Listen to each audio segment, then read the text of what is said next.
Hi, this is me again, Daisy. So today's gala pupunta kami sa Mackenzie Falls. We're still here at Host Cup. Kararating lang namin. So tara, samahan niyo kami sa aming adventure.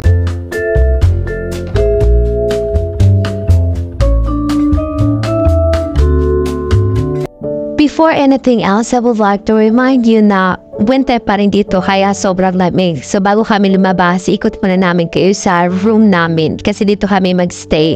Ito yung mga rooms dito sa Australia, dito sa Host Cup. Napakaganda naman. It's so cozy naman siya.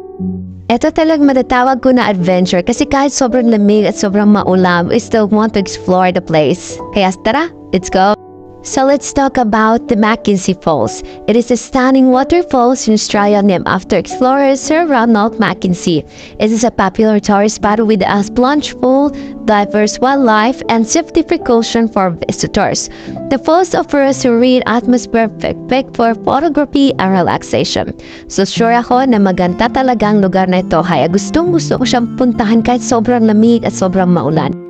The Mackenzie Falls is located within the stunning Grampians National Park in Victoria, Australia. It's about 25 minutes drive from Host Cup, the nearest town, making it convenient stop for a visitor exploring the park. One thing to keep in mind that the waterfalls relatively distant from the viewing platform. If you are a photographer aiming to capture close-up shots, make sure to bring a lens with a longer reach to get the best possible images. I think exploring to the Mackenzie Falls is worth it. After soaking the views from the Mackenzie Falls lookout, the lesser visited waterfalls offers a peaceful vantage point over the Mackenzie River. Para sa akin, worth it naman ang lakad namin ngayon ni Happy. Despite the partial obstruction, hindi ko na rin mabilang kung ilang steps yung ginawa namin ni Happy.